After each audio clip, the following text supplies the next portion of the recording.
Okay, so this video suddenly becomes a bit more, I don't know. I'm going to talk about the new update on COVID-19 situation in Singapore, and basically like just when I thought things was okay, right? It got a lot less okay. Now the Singapore officials of the COVID task force do not allow any gatherings that is more than 10. They're going to limit any gatherings, any kind of gatherings to 10 people or fewer. So you see this like poster, and I'm just going to talk about it and just make fun of it. So this applies to all gathering outside work and school. So they allow work and school. So for those who are still schooling, loser. People who are still working, loser. People who are self-employed, loser, loser, whatever.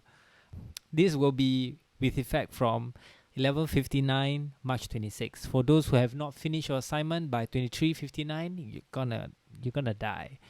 And measures expected to stay in place until April 30th, 1 month, but may be extended if situation does not improve. So they have set a timeline to say that okay, 1 month, no one is supposed to gather 10 or more people, for 1 month. This is very, very close to what we are going to. It's not very close, lah. It's far away from what a lot of countries are doing now, where they have lockdowns, where nobody is allowed to go out from their house or explore their area or whatnot. Okay, so these are the different things that have been imposed for the different kind of places. First one, bars and entertainment venues including nightclubs, discos, cinemas, theaters, and karaoke outlets. First of all, you can't go out and have fun anymore. For those who go clubbing all, drink all, now you have to do that at home or find ways. Everything is going to be closed. Like they are not going to allow 10 people. They just say you are going to be closed. Police officers out there, you are going to have a wonderful time if you are patrolling at these places because there isn't anyone. Enjoy your one month break before it opens, but dude, this is the best thing ever. If you're a person who enjoys going to the movies and sing karaoke, sadly you have to do at home, Netflix and chill, sing at home, annoy your neighbors or your family members. So everything is closed for 1 month. I'm really sad for these businesses, honestly, because their rice bowl or their earnings is gonna plunge dramatically. So for 1 month, they're gonna have $0. Okay, next we have malls and museums and attractions. Okay, so that means your whatever mall, Tampines Mall, Geylang Mall, every mall, museums and attractions, they are going to reduce operation capacity to no more than one person per 16 square meters of usable space. I have no idea how big is 16 square meters. And one more thing that I saw and observed when I went to the gym, right, for this Active SG gym, they actually do this, meaning that I went there at maybe 7:10 a.m. So there was like maybe 30, 40 people inside the gym. The gym is pretty big. And when I want to, after an hour of working out, I want to get out, right? There were people waiting outside and they are actually controlling the amount of people coming in and out. So kudos to people who have already implemented it. Groups must not exceed 10 people. So if a group, you want to do a group meeting in some place, 10 people it's not going to work. So I think fast food outlets out there have already placed, if you go McDonald's, right, they have already placed a sticker that says please keep this seat empty so that they can practice social distancing, or that's how they implement social distancing. Shows within attractions, museum, group tours, and open atrium sales will be suspended. I don't care. I mean, travelers who's in Singapore now can't spend much. Malls and attractions unable to adhere to requirements must be closed. Okay, this is really very sad because malls, right? Attractions wise, I think, malls and attractions, if they don't adhere to these requirements, if they are not strict, right, they are going to be closed. People are going to hammer down because Singapore is at that. If you were to go to my previous video, right, you could see that the amount of people, the amount of confirmed cases and the amount of people getting discharged is not the same, or it's the gap in between is not getting smaller, it's getting bigger. So these are some things that the government and the health organizations are trying to implement to the different businesses in Singapore. And these existing measures for F&B venues still apply. So like I say, like I went to McDonald's one, and they put a sticker, and I really appreciate it because they are trying to practice. They also have this like taped boxes and line for people to queue up and such. So they are trying to control. Next, tuition and enrichment centers. All center-based classes suspended. Okay, so this is really, really quite bad. It's as you could say it's the same thing as the bars and entertainment venues closed. Like now, tuition and enrichment centers are going to be closed or suspended. What's the difference, honestly? I mean, they require students to run their operations, and if they don't have any students, then they have to think creatively on how to do certain stuff. Like for example, they can do online. So there's this like disrupted kind of flow on how the students are going to learn and how the teachers are going to teach. Next up, religious service and congregation suspended. So Friday prayers, I think Sunday service, all those people who finally the prayers have been answered. Now you don't have to go Friday prayers for Muslims out there, and then for Christians out there, don't need to go Sunday. It's all good. The religious people have discussed it, cannot, due to the COVID-19, we are not gonna do that. So good excuse to stay at home and just chillax, baby. So places of worship, like for example, temples, mosques, and churches may stay open for private worship and essential rites. However, subject to group size of 10 people or fewer. So any like very specific practices, it has to be 10 people or fewer lah. So sad life or good life for those who are not 100% into their religion. All events and mass gatherings, conferences, exhibitions, festival, concerts, sporting events, and trade fairs must be deferred or cancelled. So all of these events are going to be cancelled.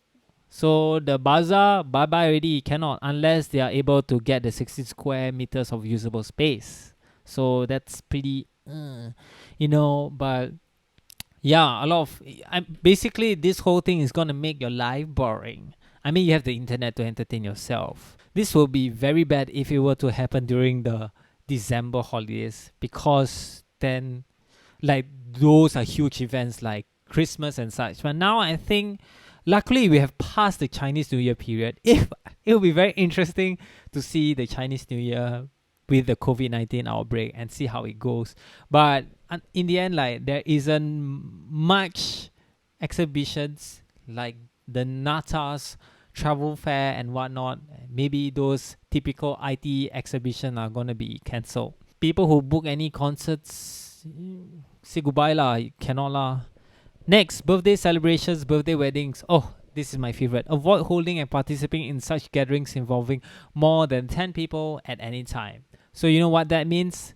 People who celebrate birthdays now, right, we're going to choose their closest friends. So if you're not invited for their birthday, you know where you are. Sad life. I have no friends.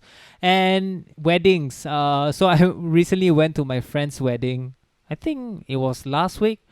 It was huge of people, and there were precautions where people took your temperature and paste a sticker whether you're okay and whatnot.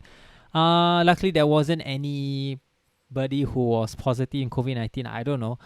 There wasn't any case, but it was huge. Like, if one person has COVID-19, right, and he walks around, the whole entire wedding will not be cancelled but will be investigated, and you could see the numbers. But luckily there wasn't anybody who got infected from what I've heard. Nobody. So now weddings, you want to do it now, I rather you defer lah. Or if you really want to do it like now, then choose your 10 people lah. Like you got your bridesmaid, your parents, your groomsmen, and then just one friend that you really trust. It's a good excuse to actually hold weddings now, because you know why? You don't have to, you save money. You don't have to spend a lot of money. You don't have to prepare a lot. You can just put it at home, 9 people, 2 families together, just the parents, just the parents. So the bride side, the groom side, or if you are same sex person, same sex, if you're gay, lesbian, then yeah, good. Doesn't matter. Then two and two, then you have two, so you have six.